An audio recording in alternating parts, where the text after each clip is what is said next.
This morning, a freeze on federal grants blocked, the impact on community programs, and the next move for local leaders.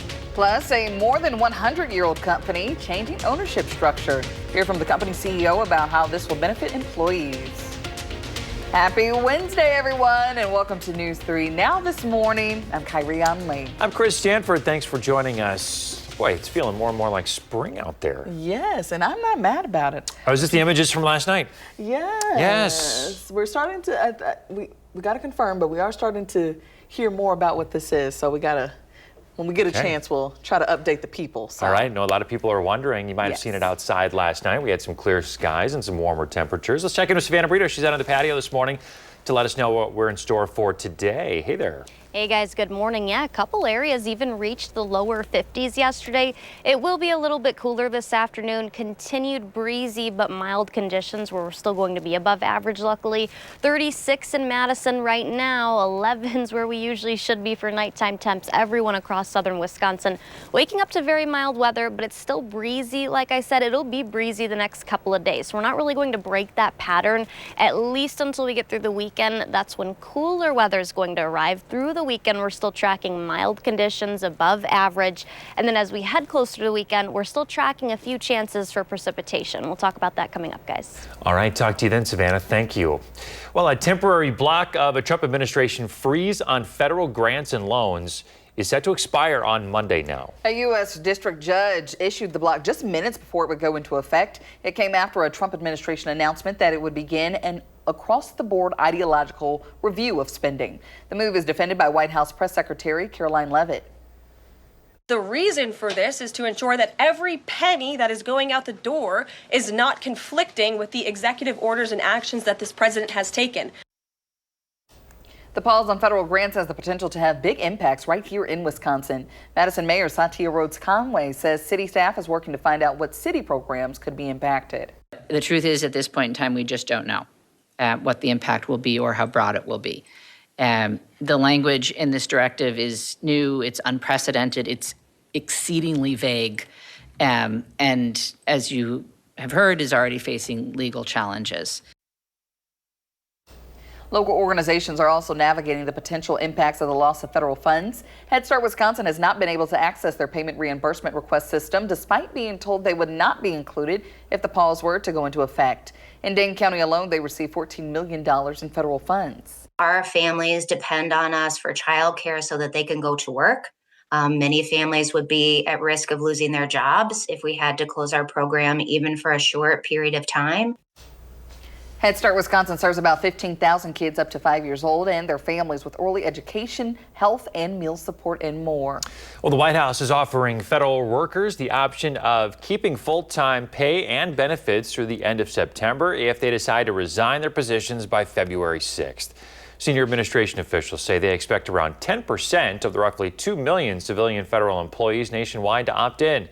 The American Federation of Government Employees Union criticized the program, saying that it will have vast unintended consequences that will cause chaos. In an email to federal workers, the Trump administration says that those who decide to remain will not have full assurance that their roles won't be eliminated. Happening today, Robert F. Kennedy Jr. will appear in front of senators for his confirmation hearing. President Trump has tapped him to lead the Department of Health and Human Services. If confirmed, Kennedy Jr. would oversee the FDA and the CDC. Though he supported popular topics like overhauling the nation's food supply, senators are likely to grill him on his controversial takes on issues like fluoride and vaccines. His cousin, Caroline Kennedy, wrote a letter to senators that said he should be disqualified because of his skepticism about vaccines and urged them to vote no. Former Wisconsin Congressman Sean Duffy, now the head of the Department of Transportation. Duffy will oversee more than 50,000 employees and face numerous travel-related issues. The former congressman has promised safer Boeing planes, to hire more air traffic controllers, and to cut DEI programs at the Department of Transportation. He also says that he'll create federal rules for self-driving cars while not giving breaks to Elon Musk, who is a key player in that technology. Coffee prices have hit a new high this week compared to last week. Our consumer reporter, Michelle Renee Quinn, looking into this morning, is here to explain what's driving coffee prices up. Good morning. Chris, good morning. Futures prices for Arabica coffee from Latin America jumped nearly 2%. The increase came after President Donald Trump said he would impose a 25% tariff on Colombia. The White House later paused that decision. Colombia is the third largest coffee producing country in the world. According to the World Bank, Arabica coffee had already increased by 13% in December. Bad weather has been a factor for coffee production in regions like Brazil and Colombia since 2011. Now, trade experts say the region's next crop isn't expected to produce a bigger yield. Good information. Michelle Renee, thank you. Well, in other consumer news this morning, more Americans are worried about the economy. The Conference Board's Consumer Confidence Index has the results of its latest survey out. The index dropped nearly 5.5 points in January. That was lower than what economists were expecting. The report says most U.S. consumers are worried about inflation, which remains higher than the Fed's desired 2%. GM is expecting record profits this year, but the automaker also admitted new policies under the Trump administration could impact those projections. Tariffs on imports from Canada and Mexico could disrupt their supply chain and thus raise the cost of vehicles. That's because the two countries will provide parts to GM's U.S. plants. President Trump's position on electric vehicles and the EPA's emission rules could also have significant impacts. Kohl's is announcing a new round of layoffs. Company officials said it plans to cut 10% of positions that report to its corporate offices in Wisconsin. More than half of the cuts will come from not filling open jobs, while the rest of the cuts will affect the current staff. Kohl's headquarters reportedly has 4,000 positions. The move comes weeks after Kohl's announced the closure of nearly 30 underperforming stores across a dozen states to improve the company's profitability. More local news this morning. Police have arrested multiple people in connection to strong armed robbery on the city's east side. Happened Saturday night. Police called to an apartment building on Thera Road. A woman said that she was attacked, robbed, and held against her will. Officers arrested a 41-year-old woman. She's also charged with strangulation, kidnapping, false imprisonment, battery, and robbery. Officers also arrested 4 other adults in the case. They continue to investigate. The Department of Natural Resources is seeking public comment from Stoughton residents. The DNR says the city is an applicant for funding through the Safe Drinking Water Loan Program. The project would improve Stoughton's public drinking water system, including water mains along U.S. Highway 51. The deadline to submit comments is February 11th. Well, clean energy is now flowing into Madison gas and electric powered homes. This as the 6-megawatt Strix solar project in Fitchburg is now operational. The site is producing enough energy to power about 1,400 houses a year. 4 megawatts of the project is going to go toward existing customers. The other 2 will go to the company's proposed shared solar Strix program. That program would allow participants to pay a minimal upfront fee to subscribe to receive energy from the Strix array for 6 years. Madison-based Findorf Construction has been in the area for 135 years and will soon be 100% employee-owned. The company introduced a plan that gives employees ownership through stock and plans for stock allocations. The CEO says he feels this is something that will benefit Findorf's culture. We've always been supportive of our employees. A lot of our growth is based on their initiative and their growth career opportunities.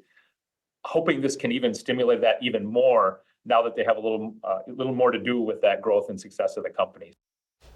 He says he feels this change in ownership structure will lay the groundwork for the company's future. 6:08, checking in with Savannah Brito and what's coming up in your forecast. Hey there. Hey guys, winds have been really breezy overnight. This unfortunately not really going to change. We'll talk about what's in the forecast for tomorrow. And there's another way for you to support the relief efforts for Abundant Life Christian School today. I'll share how it involves eating pizza in 6:08. You're watching News 3 Now this morning. Moving forward. We're back here at 6:11 on your Wednesday with another opportunity to support the Abundant Life Christian School community. Josh Spider is here now with how that includes feeding your family. Good morning. Hey, good morning, guys. So we are so fortunate to live in a community that's always focusing on giving back, and that effort still continues more than 6 weeks after the shooting at Abundant Life Christian School. Happening today, Wednesday, January 23rd, Papa Murphy's locations in the 608 are hosting Dine to Donate. They're giving back 50% of online sales the entire day when someone uses that code BELIEVE at checkout. Now, this is going directly back to the Abundant Life Christian School. School. These locations are Baraboo, DeForest, Janesville, Madison, Middleton, Monona, Monroe, Oregon, Platteville, Portage, Prairie du Sac, Reedsburg, Richland Center, Stoughton, Sun Prairie, Verona, and Wanakee. That's a lot of locations, guys. So all that's on channel3000.com. And now this Dine to Donate fundraiser comes after Papa Murphy's donated 400 pizzas to Abundant Life earlier this month. These pizzas were given specifically to students, faculty, and staff at the school in the hopes for them being able to enjoy with their families. In a statement from Papa Murphy's, they tell me the local franchisees are just doing their part to show support for local families in a time where they have been going through the worst. And you can learn more about how to help ALCS by going to channel3000.com. You know, it's pretty cool to see every single day. I feel like there's more businesses, more restaurants that are coming forward and being like, we want to help. Because this is the community, right? Like all of these families, they are part of the community, and it's like such an easy way to give back. And what makes it even better, you get something out of it too. You can feed your family. Yes, you can feed your family, but yes, I think it's just been amazing to see over the past few weeks how the community has rallied together in such a dark time, but like they've, have really, lifted these students up, faculty, families, so it's just nice to see. And in big numbers. Yeah. Like the lines at Culver's alone, when they had theirs was amazing. I was worried that after the shooting that it would cycle through so quickly that it wouldn't stay in the headlines, and the community we just gloss over it. Shooting after shooting after shooting, and we get too used to it, and it doesn't stay in the headlines for that long. But when it happens in your backyard and you're talking about it, day in and day out, and all the good that the community is doing, it's important to keep that community in mind and for us not to forget about them. 6 weeks later, how many times where you talk about something in the news the next week, you're already moving on to the next thing. And we're not doing that here. No, we're with them. Definitely not. Yeah, we're rallying together, and that's what it's all about. It sure is. All right. Thanks for Papa Murphy's. Little pizza. There we go. All right. Thanks, Josh. Hey, you got an idea for Josh? Something inspirational that we could share with our viewers at home? Reach out to him. He'd love to hear from you. Well, let's switch gears here. Let's check in now with Savannah Brito with your first warm weather. Good morning. Good morning. These were our daytime highs yesterday. We reached 49, and some areas even reached the lower to mid 50s. We will be a little bit cooler this afternoon, but then we warm right back up again tomorrow, well above average temperatures. Stays mild, but breezy conditions remain in the forecast as well. Our high will be near 40 with partly sunny skies. Clouds are going to continue to decrease through the day, and then we will see potentially lower to even mid 50s all across the area tomorrow. That's 12 degrees above today, but our average high is 27. When we usually reach 52, our average high of 52 is April 3rd. So enjoy the spring-like weather we're going to see tomorrow. But like I said, breezy conditions stick around. Our peak wind gusts since midnight have really been between about 25 and up to 30 miles per hour. That's where we'll find ourselves the next several afternoons. So we're not really going to break that pattern. That's where we'll sit this afternoon. Tonight, they briefly come down between 5 and 10 miles per hour. A couple areas, mainly northeast of Madison, up to 15. But then tomorrow again will range between 25 and up to 30 miles per hour. That'll be the case through Friday and over the weekend as well. Over the weekend is when we're tracking two weather systems as well. Wind chills will also be factored in the next couple of days aside of tomorrow. Even though we are going to see the 50s and breezy conditions, we're not talking about a wind chill for Thursday.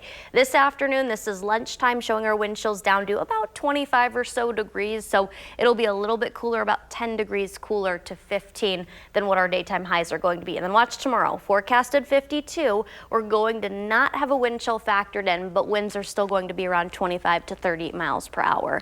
And then wind chills are going to decrease from there on out. We'll see that factored in again once we're heading into Thursday night and Friday. That's also that time frame when we're going to see some rain track in. I think the better chances are going to be to our south, especially across northern Illinois and south of that region. But I think into early Friday, we could start to see a couple of showers track in. That's our first chance moving out of here by Friday afternoon. Second chance, which yesterday it took a more southerly track. Today kind of takes a more northerly track, showing the mainly accumulating snow staying to our north. That was expected, not much of an accumulation, but entirely the system might stay to our north. I did leave a small chance of precipitation in that Saturday through Sunday morning. Then the second half of Sunday, we'll see clouds decrease and temps back down to where they should be next week.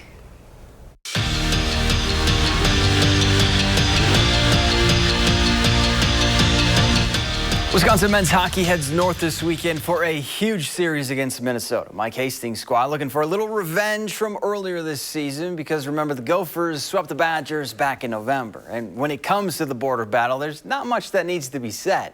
These two programs simply do not like each other. I think the first word's hatred. Both teams don't like each other at all. And they got the best of us here at the beginning of the season, and I think it's our turn this weekend. I think this will be one of the most fun weekends of the year. Every hockey player loves to be the bad guy, and that's exactly what we are this weekend, and it'll be sold out and a lot of fun. Nobody in the country scores more goals per game than the Wisconsin women. The Badgers lead the nation in scoring with just under 6 per contest, but lighting the lamp won't be as easy as it sounds this weekend. UW heads to Duluth for a top 6 showdown. Now the Badgers swept the Bulldogs back in October, outscoring them 12-4. And for a repeat performance, Mark Johnson's team plans on continuing to do what got them to this point. They both have good goalies, so I think we've been doing a really good job of finding a way to score on any goalie. And I think if we just stick to our plan and keep working on what we learned from this weekend at St. Cloud, we should have a good deal of success. Going into Duluth this weekend, can we take some of the things that we learned about playing hard against St. Cloud into this weekend? And if we do that, then we'll have a chance to be successful. High school girls hoops, Albany Monticello taking on Barneveld in a top 4 clash in Division 5. Space Stallions started strong in this one. Abby Hollis from way downtown. Hollis dropped in 4 triples on the night. She finished with 12. That one puts her team up 3. Now, Izzy Durst going to keep her team close in the first half. She stops and pops for 2 and finished with a game-high 15, but Albany Monticello is ranked number 1 for a reason. Molly Olson drives and dishes to Heidi Olson, and the freshman drains the 3. She finished with 12 as Albany Monticello wins it 52-38. Down in the Trailways South Conference, Abundant Life St. Ambrose hosting Deerfield in the battle of the top 2 teams in the conference. Demons jumped out of the gates in this one. Sydney Lorkey working hard down low for that bucket.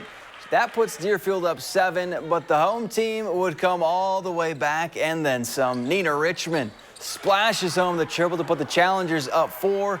That lead, though, wouldn't last long. Mia Habercorn kisses it off the glass for 2, and Deerfield stays perfect in conference play with a 60-44 win. And that's it for Morning Sports. Have a great day.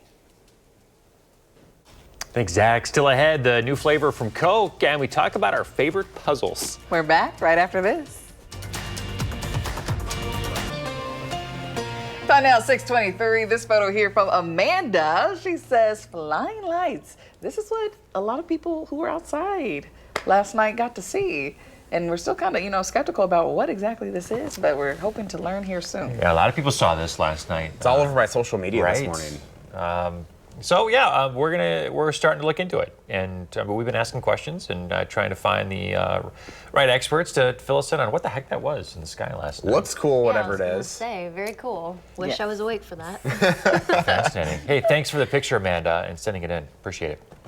Well, trending this morning, a new flavor from Coke. Check it out, Coca-Cola Orange Cream. Coke calls it a tasty modern twist on iconic Coca-Cola and nostalgic orange cream in a new and delicious form that comforts and refreshes over and over again. Coke's words, not mine. Hit shelves February 10th. What do we think? Nope. So I don't do soda, but I don't either. I don't drink soda, but Orange flavored especially. I've had like cream soda like in the past, and that was nasty. So I can't imagine. I don't know. I just don't think this looked good. Regular Coke's fine, or cherry Coke. That's my go-to if I absolutely had to drink something. Couldn't tell you. What do you think, Chris? I don't know. I love orange cream flavored things. Yeah. That's a good taste. But with the cola, I don't know. I might be willing to give it a try. I'm not a big soda drinker, though. Okay. Well, sharpen your number 2 pencils and get your mental workout in today because it is National Puzzle Day. Researchers say doing them on a daily basis can improve your memory, cognitive function, and problem-solving skills. So what are your favorite puzzles? We'll go down the couch. Josh, do you do puzzles? I don't even know. I haven't done a puzzle in a long time because I don't have a lot of patience. They take some time, so I can't remember the last puzzle I've done. to be honest. Yeah, I like to do, just your basic word search puzzles. Search? Yeah. I mean, sometimes it takes a minute to get your eye on them. So, hey, get your brain working. I like the hints, that they give you hints. It makes it a little easier. Very nice. Yeah, Savannah, your word searches? Word searches, regular puzzles. I do like doing regular puzzles. I haven't done one in a while. Yeah, My mom bought one, and she's coming up this weekend, so we're going to do that. Oh, that's fun. It's a good wintertime activity when you think about it. There's nothing else to do outside. One of my favorite things to do with the family is a good jigsaw puzzle. Oh, yeah. We do a lot of those, and then we frame them. Yeah. Oh, that's Our cool. house. Nice little memories. Yeah. Love a good Sudoku, and of course, Wordle on the daily, going strong. Do you for still a do couple years. Wordle? I do. Oh my I do God. still I do failed Wordle. today's. It's a tough one. Oh gosh, I forgot. I still have to go. I gotta go do it. Wordle in 5 today. That was a tough one. All right, well, we have a couple chances of precipitation and warmer temperatures that are going to stick around. We'll have those details coming up. This morning, immigration laws front and center. The legislation state and federal lawmakers are pushing forward as deportations across the country continue. Plus, calls for recusals. The state Supreme Court justice is being asked to step aside for a potential case about collective bargaining. Good morning, everybody. Thanks for tuning in to News 3 Now this morning on a Wednesday. I'm Chris Stanford. And I'm Kyrie Unley. Thanks for waking up with us. If you're headed out the door this morning, things aren't looking too bad. I didn't feel too bad walking out the door compared to like last week. Right. Totally different. Feeling spring-like out there. Even have those spring winds to contend with yet again this morning. Savannah Brito's out on the patio. How long are these winds going to stick around? Is it going to be as bad as it has been? It's not going to be quite as strong as far as wind gusts go later this afternoon, but we've ranged about 25 or so miles per hour. That will continue to increase a little bit. Most of us should be around 30 miles per hour, but we had 40 mile per hour wind gusts the last 2 days. So there's little improvement. We'll see that tonight. But yeah, the next couple of days we're tracking at least winds up to around 15 to 20 miles per hour, but I think our gusts are going to be more so around 25. Temperatures are going to be a little bit cooler than yesterday, a high expected near 40 degrees, but then we are going to see even more mild conditions. The warmest day out of our work week tomorrow. We'll talk about the temperatures over the weekend and precipitation that's on its way coming up, guys. All right, talk to you then. To our top stories now. Members of the state legislature are trying to get a grip on how immigration policies are enforced in the state. It comes as the federal government continues deporting undocumented immigrants. Democrats are moving forward with a bill that looks to protect immigrants in certain community settings. These places include schools, hospitals, and places of worship. Under the bill, law enforcement cannot detain anyone in these spaces solely because of their immigration status. Officers would need a judicial warrant to get access to these places to detain someone. Democrats say the bill applies to all civilians and their Fourth Amendment right to protect against unlawful searches. Chaos is not a safety solution. Hate is not a policy, and fear is not safety. Kids deserve to feel safe in school. People deserve to seek medical care without fear of separation or detainment. Last week, Assembly Speaker Robin Vos said Republicans would write their own legislation. It would force law enforcement to cooperate with federal immigration officials. If a bill like this were to pass the state legislature, Governor Evers is almost certain to veto it. Meanwhile, at the federal level, House Republicans are challenging sanctuary jurisdictions. Those are places where local authorities don't try to detain anyone whose only crime is to come into the U.S. illegally. The House Oversight and Government Reform Committee says it's investigating such places now, these so-called sanctuary cities. Its chair says they're hindering efforts to remove dangerous criminals. However, those against the arrest argue that law-abiding undocumented immigrants should be allowed to stay because of their economic contributions and ties to family who are here legally. The current border czar sees it differently. We're sending a message. It's not okay to be in this country legally. It's not okay to enter this country legally. Is it a crime? And there's going to be consequences.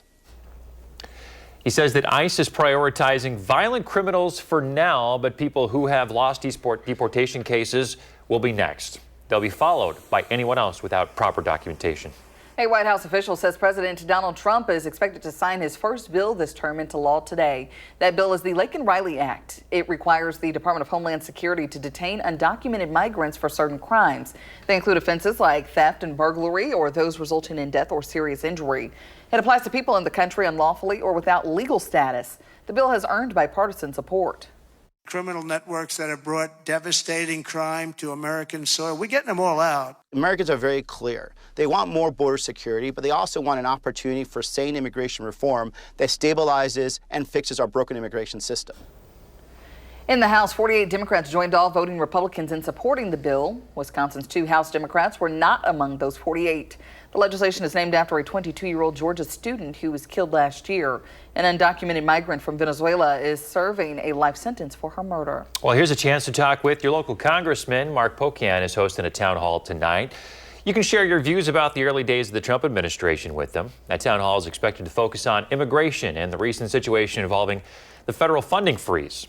The town hall is tonight at 6 o'clock. It's at the South Central Federation of Labor on South Park Street, Madison. Speaking of that location, the longtime site of Madison's labor community is up for sale. The Labor Association is hoping the sale will lead to a redevelopment on the site as the South Park Street neighborhood continues to grow.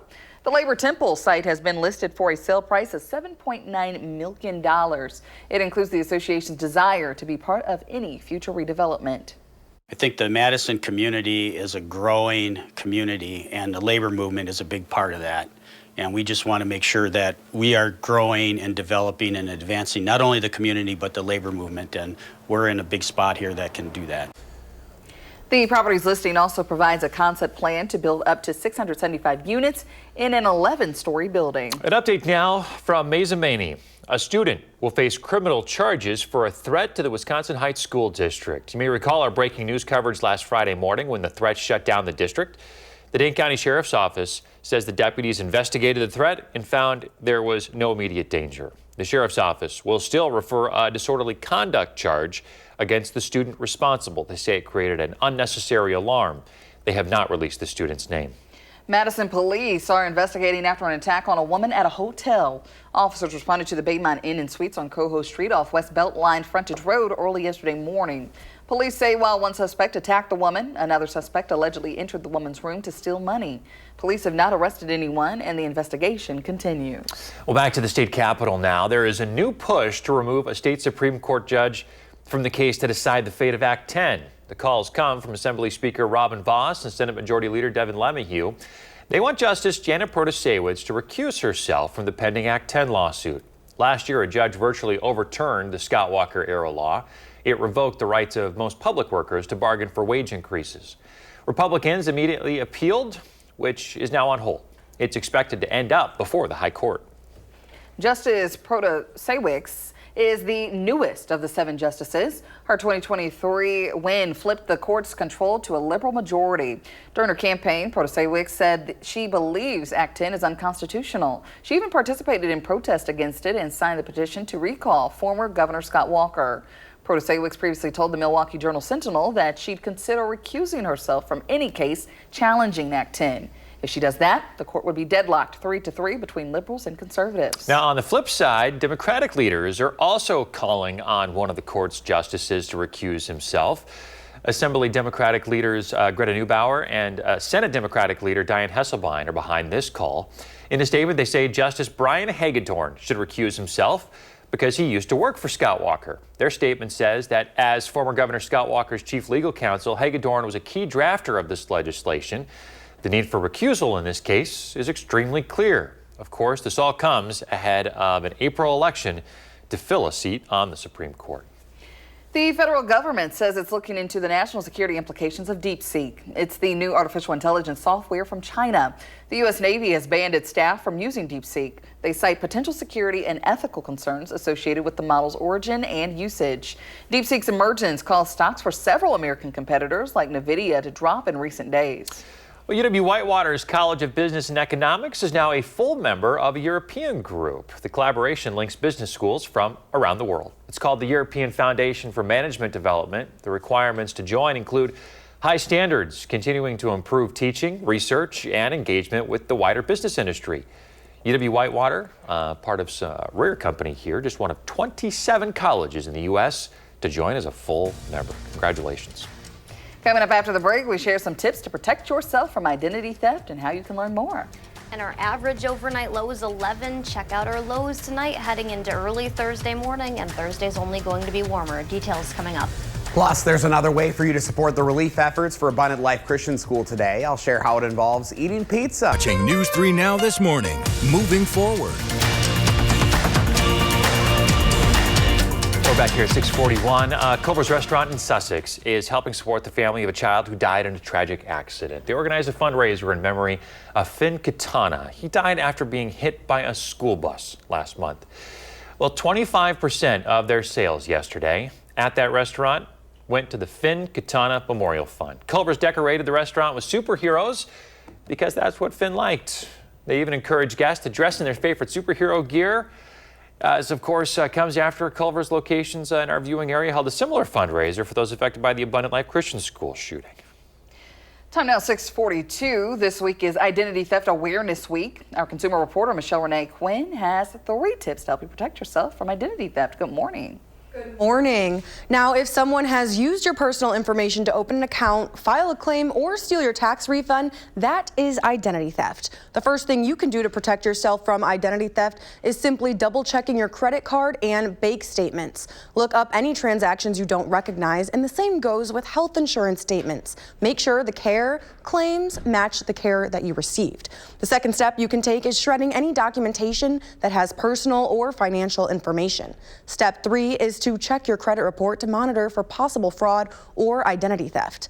The FTC is hosting webinars and virtual learning sessions all week to help consumers like you avoid identity theft, spot scams, and learn what to do if your identity has been stolen. We've got the full schedule with links attached to this story on channel3000.com. Very timely, especially with tax season here. Michelle Renee, thank you. Of course. Well, hey, take a look at this. If you missed it in the sky last night, here's some viewer video of what appears to be a meteorite. It happened last night right in our viewing area. We got reports of this from the Madison area, from Lodi, and stations in Milwaukee. We're seeing similar scenes in their region. If you see anything like this, you can send in your photos or video at tips@channel3000.com. We are working to find out exactly what the heck this was in the sky last night. And so check the website and Channel 3000 Plus and News 3 Now on our later broadcast to hopefully get some answers. Yes, very soon, hopefully. Well, let's check in now with meteorologist Savannah Brito. Good morning. Good morning. We're tracking warm temperatures. It will be a little bit cooler than yesterday, but we're still above average compared to where we should be. 36 right now. Very mild, especially for nighttime temperatures. Our average low 11, I just talked about that, but we're up to the mid 30s right now. At 10 a.m., still going to be holding there, and then by the lunchtime hour, getting close to that daytime high this afternoon. But it'll still be breezy out there. At least we're mild, but winds have been gusting up to about 25 miles per hour overnight, and that's where we actually are going to sit the next several afternoons going forward, at least through Friday into the early weekend, and that's also when we're going to track wind chills returning and our first chance of precipitation in quite some time. We do have current wind chill values. I showed that temperature at 36, but our wind chill making it feel a little bit cooler because it's been breezy all night long. That down to what feels like 28 this morning. 21 in Monroe, 24 in Juneau, and 26 in Camp Douglas. Later tonight is when our winds are finally going to die down. They'll be out of the northwest, but then we quickly see things rebound as far as wind direction goes back out of the southwest. That'll warm us up, and we're looking at about 25 miles per hour to 30 during the next couple of afternoons. Again, similar conditions where we see things die down to about 5 to 10 miles per hour overnight tomorrow into early Friday. And then by Friday morning, those start to kick back up. We'll be looking at 15 to 20 miles per hour and the wind direction back out of the northeast at that point in time. And that will cool us down a little bit. Our average daytime high is 27, even that 40 today. Yes, cooler than that 49 we reached in Madison yesterday. That's still above average, well above average, with 52 being our high tomorrow. And by the way, our average high of 40 or 52, April 3rd. So we'll feel early spring-like, early April-like tomorrow. 41 then Friday. Temperatures do cool down for Saturday, still mild for this time of year. We'll be all the way back up to 46 on Sunday, but then temperatures get back to an average pattern after these two weekend systems. The first one going to bring the better chance of showers to our south, but I think by late Thursday into early Friday, especially Friday by mid-morning, we could start to see some showers track in. This is 10 a.m. and then moving out of here pretty quickly. I think we'll see sky conditions clear out briefly before more clouds move back in. That's ahead of the next system that could bring us some light snow showers, light if anything, but I think the better chances are going to to stay to our north. That's what the latest track anyways, but definitely going to see things cool down after those two systems Friday, and then through the weekend we're back into the mid to upper 20s, which is where we should be. All right. Thank you. Looking forward to what, 52? It'll feel awesome outside. It'll still be a little breezy, but Breaking out the at least shorts. we'll be in the 50s. Don't Doing do it. too much. Don't do too much. Doing it. Come on, live a little. 646. Say in the 608 this morning, we're telling you about another opportunity to support the Abundant Life Christian School community. Josh Spider is here with how that includes feeding your family. Good morning. Hey, good morning, guys. We are so fortunate to live in a community that's always focusing on giving back, and that effort still continuing more than 6 weeks after the shooting at Abundant Life Christian School, happening today, Wednesday, January 29th. Papa Murphy's locations in the 608 are hosting Dine to Donate. They're giving back 50% of online sales for the entire day when someone uses the code BELIEVE at checkout. This is going directly back to the Abundant Life Christian School. So these locations are, and listen for your community here, Baraboo, DeForest, Janesville, Madison, Middleton, Monona, Monroe, Oregon, Platteville, Portage, Prairie du Sac, Reedsburg, Richland Center, Stoughton, Sun Prairie, Verona, and Waunakee. All right. It's a big list, guys. So now this Dine to Donate fundraiser comes after Papa Murphy's donated 400 pizzas to Abundant Life earlier this month. These pizzas were given specifically to students, faculty, and staff at the school in the hopes for them being able to enjoy with their families. In a statement from Papa Murphy's, they tell me the local franchisees are doing just their part to show support to local families at a time where they have been going through the worst. You can learn more about how to help ALCS by going to channel3000.com. Love to see it. Love to see it. I know. It's just like seeing the community like 6 weeks after the fact. How often is it that you do, obviously we have to tell the news every single day, but something bad happens and we move on. Here we are 6 weeks later, and all these businesses are still this week. I mean, Papa Murphy is just one of many that are trying to, step up and do the right thing. We've had small businesses, we've had franchises step up to the plate, so it's just nice to see our community rallying together even this many weeks later. And I think too, like when you think of these families, especially earlier, they were able to donate the 400 pizzas or whatever. It's like it's those little things that make a big difference. Like when you think about just sitting down and having that meal as a family, like that's huge in itself. So it's like connecting the community in this time. Yeah, trying to get them back to a place where they could at least start to consider it normal. Exactly, yeah. All right. Thanks, Josh. You Papa bet. Murphy's. There you go. Get your pizza today. Do it. Yeah. Josh is always looking for inspirational stories to share with you folks at home. Got an idea for them? Reach out and let them know about it. Don't forget, our community baby shower is still going on and we need your help. We just have a couple of days left. News 3 Now and Madison nonprofit Babies and Beyond are once again teaming up to help families in need when it comes to pregnancies and babies. We are asking people to donate baby essentials to help families across the region. So if you have anything you need to part with, please bring it our way. But some of the items needed most include diapers, pull-ups, baby wipes, and formula, just to name a few. And you can drop all of that stuff off at Babies and Beyond Donation Center located on South Stoughton Road. A troubling report finds that more Americans are dying of heart disease than of anything else. The American Heart Association says that's because of risk factors like high blood pressure, obesity, and diabetes. And weight loss drugs like Ozempic and Wegovy have become really popular, but they actually haven't had a noticeable impact. Doctors stress that it's important to know your numbers. Specifically, people need to learn there's something called LDL, that's the bad cholesterol, and lipoprotein A. You should know both of those numbers. And then, of course, we all know about high blood pressure, about diabetes, about exercise, about eating right. And then there's family history. You have to choose your parents wisely, right? There's not much you can do about that. In the U.S., about 350,000 people die of sudden cardiac arrest every year. About half of them had no idea they had heart disease. Coming up in the morning sprint, new findings on how long-term cannabis use can affect you. And look who's 3 today, Marin and Nolan. Happy birthday, kiddos. Have a great one. We're back with the morning sprint right after this.